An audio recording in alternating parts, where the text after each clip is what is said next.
क्या आपको पता है कि पीरियड्स से जुड़े कई मिथ्स हजारों साल पुराने हैं। और सबसे हैरान करने वाली बात यह है कि जिन बातों को आज भी कई लोग सच मानते हैं, उनकी शुरुआत साइंस से नहीं बल्कि एंशिएंट मिसअंडरस्टैंडिंग से हुई थी। अगर आपने भी कभी ये सुना है कि पीरियड्स में मंदिर मत जाओ, किचन में मत जाओ, अचार मत छुओ, तो आज की ये वीडियो जरूर देखिए, क्योंकि सवाल सिर्फ इन मान्यताओं का नहीं बल्कि उनकी असली कहानी का है। दरअसल 2016 में clinical obstetrics and gynaecology journal में प्रकाशित एक स्टडी ने बताया कि सदियों पहले अलग अलग संस्कृतियों और समाजों में मेंस्ट्रुअल ब्लड को गलत तरीके से टॉक्सिक, डर्टी और इम्प्योर माना जाता था। उस टाइम लोगों के पास मेंस्ट्रुएशन को लेकर वैज्ञानिक जानकारी नहीं थी।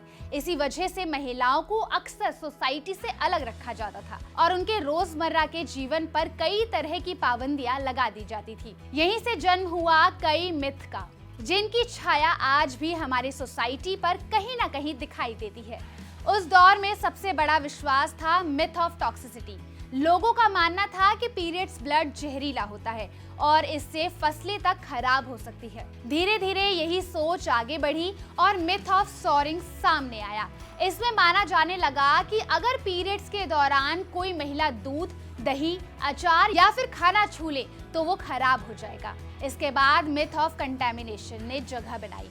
लोगों को लगता था कि मेंस्ट्रुएटिंग वुमेन के संपर्क में आने से दूसरे लोग, खासकर पुरुष, शारीरिक रूप से कमजोर पड़ सकते हैं।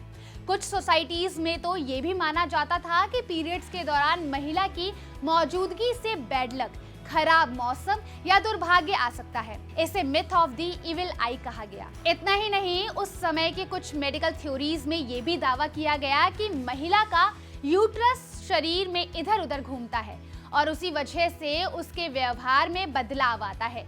आज मॉडर्न साइंस इन सभी मान्यताओं को बिना वैज्ञानिक आधार का मानती है। लेकिन सवाल है, अगर ये मान्यताएं सदियों पुरानी थी तो क्या आज भी इसका असर हमारे समाज में मौजूद है?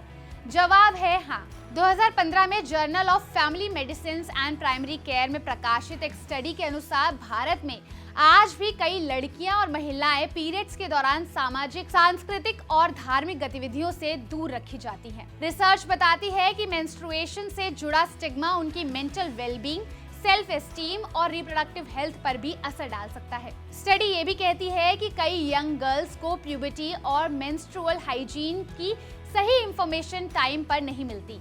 ऐसे में वे बिना सवाल किए पुरानी मान्यताओं को ही सच मान लेती हैं और यही मिथ्स एक जनरेशन से दूसरी जनरेशन तक पहुंचते रहते हैं। तो आखिर चेंज कैसे आएगा? रिसर्चर्स के अकॉर्डिंग इसकी शुरुआत अर्ली एजुकेशन से होनी चाहिए। अगर स्कूल्स में मेंस्ट्रुअल हेल्थ के बारे में राइट एंड साइंटिफिक इंफॉर्मेशन दी जाए तो गलतफहमियां बनने से पहले ही खत्म की जा सकती है। इसके साथ साथ पब्लिक अवेयरनेस कैंपेन्स, खुलकर होने वाली बातचीत और लोकल हेल्थ वर्कर्स की बेहतर ट्रेनिंग भी जरूरी है, ताकि राइट इंफॉर्मेशन हर फैमिली तक पहुंच सके और पीरियड्स से जुड़ा स्टिग्मा धीरे धीरे खत्म हो। याद रखिए, पीरियड्स कोई बीमारी नहीं, कोई अपवित्रता नहीं और ना ही किसी महिला की क्षमता पर पैमाना है। ये महिलाओं के शरीर की एक बिल्कुल नेचुरल बायोलॉजिकल प्रोसेस है। शायद अब समय आ गया है कि हम इन सदियों पुराने मिथ्स नहीं बल्कि साइंस पर भरोसा करें, क्योंकि सही जानकारी आगे बढ़ेगी तभी शर्म, डर और बेवजह की पाबंदियां पीछे छूटेगी। अगर आपको ये वीडियो इन्फॉर्मेटिव लगी हो तो लाइक और शेयर जरूर करिए। साथ ही ऐसे और हेल्थ अपडेट के लिए जुड़े रहिए ओनली माय हेल्थ के साथ।